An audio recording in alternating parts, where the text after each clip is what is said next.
muito boa noite para você. Oi, boa noite. E nós começamos com um protesto. Taxistas de Belo Horizonte continuam em frente à prefeitura da capital pedindo mais força na fiscalização do aplicativo Uber. Duas faixas da Avenida Afonso Pena, em frente à Prefeitura de Belo Horizonte, estão bloqueadas desde as 3 horas da tarde de ontem. Os taxistas reivindicam uma posição do Executivo sobre a fiscalização do Uber na capital mineira. Já existe a lei, né? Foi suspensa através do julgamento que teve do IAC, do Tribunal de Justiça, que foi publicado anteontem, que somente os carros que têm a liminar, que são em torno de 80 carros, que podem rodar. Leno explica que não dá para competir com o preço imposto pelo aplicativo. O custo médio de um táxi rodando é de 40% do seu faturamento, de qualquer carro, no caso de prestação de serviço de transporte. O Uber X, né, que é a categoria mais barata, ela trabalha em torno de 35% mais barato do que o táxi. Esse é mais um episódio do constante desentendimento entre taxistas e Uber. Mostramos ontem aqui no Band Minas o protesto após Rodrigo Henrique Fraga, motorista do Uber, ter sido esfaqueado por um taxista na noite desta segunda-feira. Segundo alguns motoristas da categoria, já está praticamente impossível trabalhar como taxista aqui na capital mineira. Para muitos, com o valor arrecadado no final do dia, já não compensa mais se manter na profissão. O choro é de Adair Avelino de Souza, que trabalha há 28 anos como taxista. Para ele, a situação já se tornou insustentável. Eles estão aqui roubando a nossa dignidade, o nosso emprego, a nossa saúde, tudo. E quando eles têm a chance de ficar aqui, nós somos pressionados. É uma vergonha. Eu choro aqui, mas eu estou chorando de revolta. Não é justo não, gente. Por nota, a Prefeitura informou que ontem à noite foi realizada uma reunião com um grupo de taxistas, mas não vão se posicionar, pois o caso está em esfera judicial. Já o Sindicato dos Motoristas diz que o movimento é independente, mas a entidade é solidária aos motoristas que estão participando. Os corpos da mãe e dos 2 filhos encontrados mortos em um condomínio do Rio de Janeiro foram enterrados hoje em Minas. Luciana Viana tem as informações. Boa noite para você, Lu. Boa noite, Gi. Boa noite a todos. Hoje, familiares e amigos puderam dar o último adeus a Laís Cury, de 48 anos, e aos 2 filhos dela, de 7 e 10 anos. Eles que foram enterrados na manhã de hoje no cemitério Santíssimo, em Formiga, na região centro-oeste de Minas. O principal suspeito do crime, o engenheiro Nabor Coutinho Oliveira Júnior, de 43 anos, era marido de Laís e também pai das crianças. Ele teria esfaqueado a mulher e, em seguida, se jogado do 18º andar de um apartamento no condomínio onde a família já morava há quase 10 anos. Ele se jogou junto com os 2 filhos. Agora, de acordo com a Polícia Civil do Rio de Janeiro, ele teria deixado uma carta. E nessa carta, ele relatou estar passando por problemas profissionais. A Polícia do Rio está a cargo aí das investigações para apurar, o teor, a motivação desse crime. O corpo do engenheiro deve ser enterrado assim que for liberado do IML. Tá certo, Lu. Obrigada pelas informações. É isso aí, a Lu que está trabalhando agora e trabalhou muito ontem também, porque o Grupo Bandeirantes realizou ontem o primeiro debate entre os candidatos à prefeitura aqui da nossa capital. Oportunidade para você conhecer as propostas e o perfil de cada um. Foram 2 horas de discussões que agitaram as campanhas eleitorais. Os candidatos chegaram com bastante antecedência à sede do Grupo Bandeirantes, acompanhados dos assessores e apoiadores. Militantes marcaram presença. Nos bastidores, os últimos preparativos. Como já é tradição, a Band foi a primeira emissora a colocar frente a frente os concorrentes pela primeira vez na campanha. Nessas eleições municipais, a campanha é mais curta, 45 dias. O tempo no rádio e na TV também foi reduzido. Por isso, o debate ganha evidência e dita os temas na corrida à prefeitura.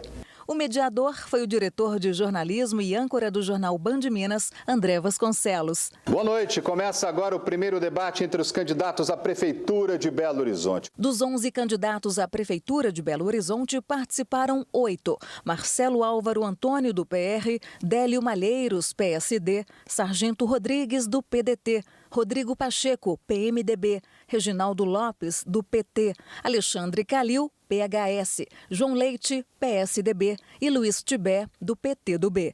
Regras, posição nos púlpitos e a ordem de perguntas e respostas foram definidas anteriormente por sorteio na presença dos assessores dos candidatos. Os concorrentes Vanessa Portugal, do PSTU, Maria da Consolação, do PSOL e Eros Biondini, do PROS, não participaram do debate porque a coligação ou partido deles não tem mais de 9 representantes na Câmara dos Deputados, um dos critérios para o encontro de acordo com a legislação. O debate, dividido em 5 blocos, também foi transmitido com a língua brasileira de sinais. No primeiro, uma pergunta comum a todos. Por que o senhor acredita que merece ser prefeito de Belo Horizonte? O senhor tem 2 minutos para responder. Tenho certeza que ela qualifica o debate político. Primeiro, ter sensibilidade política. Estou gostando, estou entusiasmado. A minha vocação para a política, ela veio de dentro de casa. Fui engraxate, camelô, office boy. Quero ser prefeito de Belo Horizonte porque eu amo Belo Horizonte. Tenho 45 anos e amo muito essa cidade. Eu me preparei para este momento. Interatividade. Em todos os blocos, os candidatos responderam a perguntas enviadas pelos internautas e selecionadas por um comitê da Band. Candidato, caso eleito, o candidato vai literalmente escancarar os contratos entre PBH e empresas de ônibus para a população? O senhor tem 1 minuto para essa resposta. Ganharam destaque temas como educação, saúde, economia e mobilidade urbana.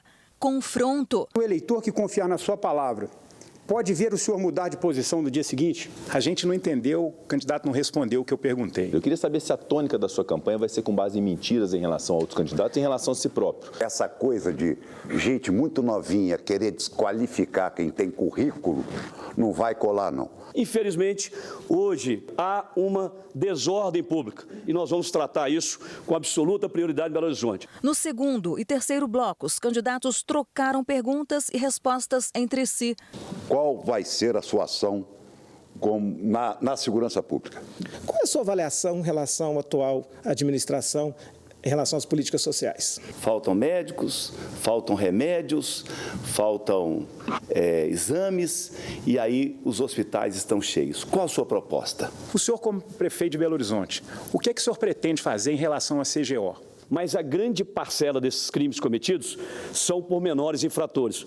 Gostaria de saber o que o senhor pretende fazer em relação a esses menores. Como é que o senhor pensa em fazer com as UMEIs? Qual é o seu propósito em relação ao ensino fundamental na nossa cidade? Nos intervalos, conversa ao pé do ouvido com os assessores. No quarto bloco, os candidatos responderam a perguntas feitas por convidados e representantes do Grupo Bandeirantes de Comunicação. No último bloco, cada candidato teve 2 minutos para as considerações finais. O debate teve transmissão também pela internet e rádio Band News FM.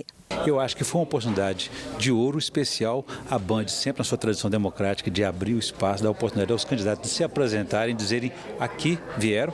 Enfim, eu acho que quem sai ganhando, sempre perguntar quem ganhou esse debate, eu acho que ganhou o telespectador, ganhou o eleitor, que conheceu um pouco mais desses candidatos e sabe um pouco mais do que aquilo que o marketing e a maquiagem do horário gratuito não permitem que ele conheça. A gente faz isso não pelo retorno financeiro, a gente faz porque a gente acredita que a gente deve qualificar a discussão política. É uma tradição que vem de muito tempo, a Band é pioneira nos debates políticos, é o grupo que mais investiu, né? A gente não passou praticamente nem um ano sem fazer as coberturas de presidente, governador, prefeito. Mesmo num momento delicado para a mídia em geral, a gente encarou, falou, nós vamos manter nossa tradição, nós vamos contribuir, a gente quer estar dentro disso, quer participar disso, a gente quer um Belo Horizonte melhor. Convidados acompanharam o debate na sede da emissora. O importante é que a população se desgarre de princípios ideológicos, de princípios históricos e realmente procure os melhores candidatos para a cidade. Eu estou surpreso positivamente pelo nível dos candidatos que até então eu tive a oportunidade de escutar aí pela Rede Bandeirantes de televisão. É uma responsabilidade nossa com os telespectadores tentar esclarecer o máximo para que esse voto seja mais consciente. E começou hoje um novo capítulo da história do nosso país, no mesmo período em que é preciso ver com mais cuidado a situação das cidades. Paulo Navarro. Amigos, paz, amor, ordem e progresso. Agosto sempre terá o gosto de carnaval e de 7 de setembro. Depois de 13 anos no vermelho, raiou a liberdade no horizonte do Brasil. E que belo horizonte! Saiu o vermelho, volta o verde da esperança e o amarelo do sol. Vamos recomeçar tudo sem ódio. Hoje é um novo dia de um novo tempo que começou. Vamos dar as mãos, arregaçar as mangas, trabalhar e começar tudo de novo. Foi um agosto de bom gosto mesmo, com saudade das Olimpíadas deste 2016, medalha de ouro para o povo e a democracia do Brasil. E aproveitando este evento de liberdade e renovação, temos aí novas eleições. Eleição para prefeito de Belo Horizonte, nossa cidade, nosso mini Brasil. Que o bom exemplo e as boas novas recaiam sobre Belo Horizonte. Lembre-se que prefeito e vereadores são os que estão mais perto do nosso dia a dia. Pense e votem bem. E, voltando ao tema, Temer, boa sorte, presidente Temer. Vista e honre a camisa do Brasil. Feliz Ano Novo, feliz Brasil Novo para todos nós. No próximo bloco, você vai ver os destaques dos times mineiros no futebol. E ainda, 1 em cada 26 compras pela internet é criminosa. E nós temos algumas dicas para você não cair em golpes. A gente volta já já. 1 a cada 26 compras feitas na internet é criminosa. Ou seja, são produtos vendidos por meio de cartões de créditos clonados. Pois é, esses são dados de uma pesquisa feita no primeiro semestre deste ano. E para evitar esse tipo de situação, é preciso ter muito cuidado. Na mensagem, o aviso de uma compra que não foi feita pelo Rodrigo. O empresário, que quase não usa o cartão de crédito, ficou assustado e logo percebeu que seu cartão havia sido clonado. Eu recebi a mensagem na hora, era meia-noite isso, eu assustei, mas não procede. Aí, no mesmo momento, eu já liguei para a central de cartão de crédito e informei o ocorrido, né?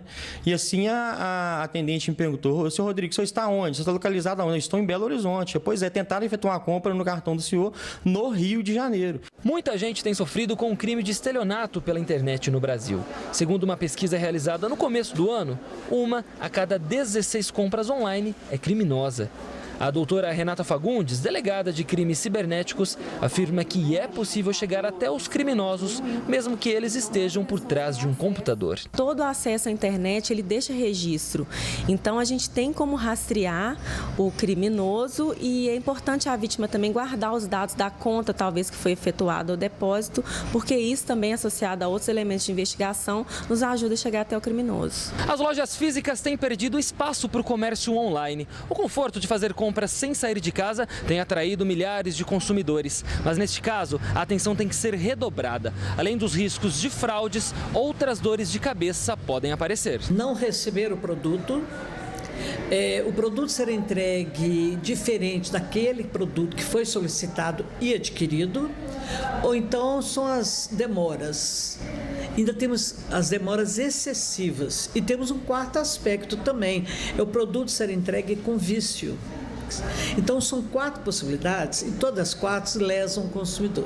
A coordenadora do PROCON explica que é possível identificar sites seguros para a compra. Quando o consumidor entra no site, vai haver uma mudança. HTTP vai mudar para HTTPS. O que é esse S?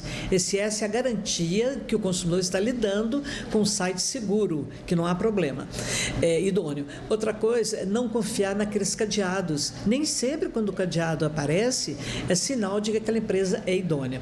Terceiro, entrar no SINDEC, que é um Sistema Nacional de Defesa do Consumidor, onde estão listados todas as empresas que têm a prática de lesão ao consumidor. Caso se sinta lesado, o consumidor deve procurar os seus direitos. Ele deve imediatamente procurar o PROCON, com tudo que ele tiver. Imprimir, né, esses contatos, os diálogos, trazer para o PROCON para que nós possamos provocar a indenização do prejuízo, a solução. No caso do Rodrigo, a solução foi simples, apenas cancelar o cartão, já que conseguiu bloquear a compra ilegal. E, apesar do susto, ele deve continuar fazendo compras pela internet, mas agora com um pouco mais de cautela. Eu não vou deixar deixar de comprar pela internet, né? Eu já baixei um modo protetivo no meu computador para esse tipo de questões de bloquear a visibilidade, né? Se alguém de fora tiver acesso remoto ao meu computador, não vai ver as mensagens, o que eu estou digitando ali, aquela senha, os 3 últimos números atrás do cartão, né? Não vai ver. Assim eu espero, né? Agora o futebol. No Cruzeiro, só alegria. Não que a situação seja ideal para a diretoria, mas fora da zona de rebaixamento do Brasileirão, o time tem mais fôlego para se preparar também para a Copa do Brasil. Não há como negar, o clima é de esperança e vida nova. Mesmo nos momentos difíceis, a gente tem que manter a alegria para a gente saber lidar com isso, né? Com o momento, porque às vezes os momentos são passageiros. E não é para menos. O time saiu da zona de rebaixamento, não perde as 5 partidas e vive ótima fase nos sistemas defensivo e ofensivo. O Ábila, ele mostra a cada jogo que ele é matador. É um artilheiro nato. Todos têm a sua participação na marcação. Começa lá na frente, os atacantes ajudando, recompondo espaços. Então isso vem num conjunto, não é só defesa. Para entender melhor esta evolução do Cruzeiro, vamos aos números. Antes o time chutava 12 vezes para conseguir fazer um gol. Agora são necessários apenas 7 chutes. Na parte defensiva, sob comando do técnico Paulo Bento, a média de gols sofridos era de 1,7 por jogo. Com Mano Menezes, caiu para 1,3. O Mano, quando chegou, deu outra cara, e isso está muito claro, todo mundo está vendo a crescente que o Cruzeiro está tendo. Ele é um treinador que dá muitas finalizações, faz esse trabalho de cruzamento, da chegada dos meias também. Além da posse de bola também, que é muito interessante uma equipe ter. Com a situação mais tranquila no Campeonato Brasileiro, hora de pensar na Copa do Brasil. Tem o Botafogo amanhã, mas nesta competição a Raposa conhece bem o caminho. Na Copa do Brasil, o Cruzeiro já tem um histórico muito bom. Quando está na competição, sempre a esperança e o pensamento é sempre no melhor. E o melhor é sempre buscar e conquistar. É um título que é mais provável, porque e até mais pela situação da Libertadores também.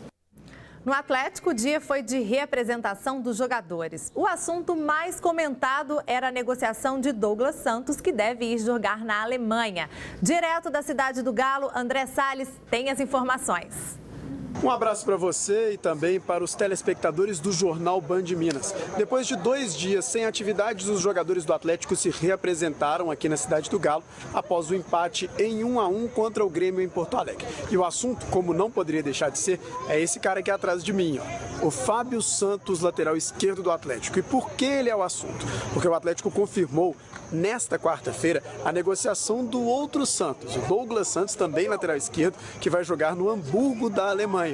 Com isso, o Fábio parece que vai ser o novo dono da lateral esquerda do setor aqui no Atlético. Próxima partida só na quarta-feira da semana que vem, contra o Vitória, em jogo já confirmado para a Arena Independência. E aí o Atlético espera recuperar os jogadores que estão contundidos.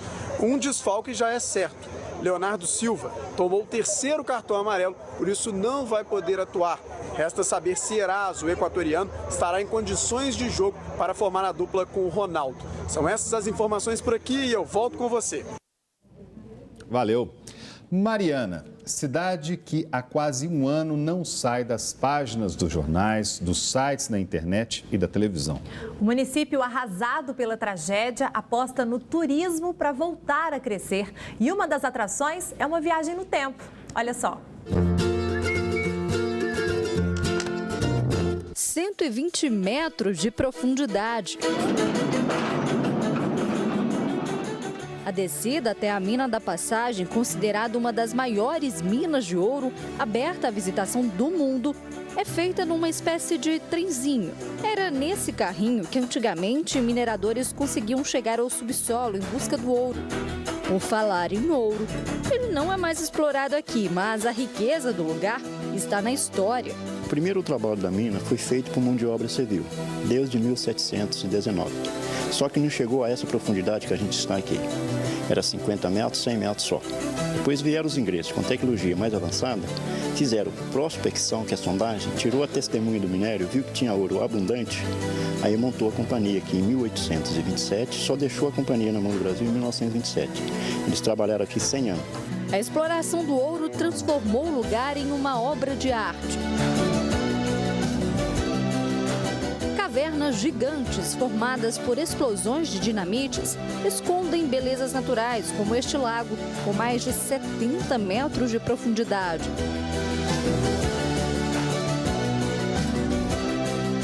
Leandro aproveitou o passeio para dar um mergulho. Achei que estaria mais gelada, mas vale a pena, não é tão gelada assim não. A mina da Passagem Mariana, na região central do estado, recebe turistas o ano todo. É gente de todos os cantos do país e do mundo.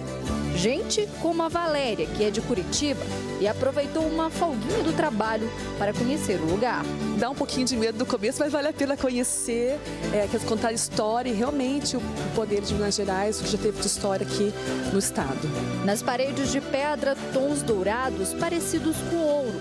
Muita gente até se engana e pensa ter encontrado o tesouro escondido. Principalmente quando vê os veios de perita, uns quer que fala que é ouro, outros a gente pode ficar enganando muito não, porque senão você já viu, né? Vai dar aquele tumulto aqui, vai querer arrancar, vai pensar que é ouro e vai querer explorar a mina.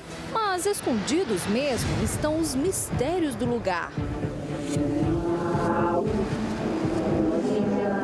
Ele apresentou para o engenheiro aqui na mina. Aí o engenheiro pegou e procurou saber quem que era ele, aquela voz que estava falando para ele, aquela empurrando ele nas galerias. Ele pegou e falou, eu sou o Capitão Jack. Só que eu estou vindo para cobrar uma dívida que eles estão me devendo. Então surgiu essa lenda, essa história aí. Depois do passeio pelo, digamos, trenzinho dos mineradores, hora de embarcar em um trem de verdade. O trem turístico que liga a histórica Mariana a Ouro Preto funciona há mais de 10 anos. A locomotiva já transportou cargas como minério, bauxita. Depois de ser restaurada, veio para cá resgatar a história de uma região rica em belezas naturais. O trajeto é de 18 quilômetros. Os 6 vagões têm capacidade para quase 300 pessoas. Este é o mais sofisticado, tem até ar-condicionado. A janela com vista panorâmica permite que o passageiro não perca nenhum detalhe. O passeio de trem é a união de história e natureza. Durante todo o percurso, pela resquícios de Mata Atlântica, parques arqueológicos, onde tem uma vista bem interessante, onde os turistas eles gostam bastante. Além de desfrutar das belezas de Minas, o pequeno Arthur teve um dia de comandante. O que você está gostando mais aqui nesse passeio de trem? A janela, que é grande, dá para ver mais coisas. Também a paisagem, é muito bonito. Depois de aproximadamente 1 hora admirando os espetáculos da natureza, fim de passeio e um gostinho de quero mais.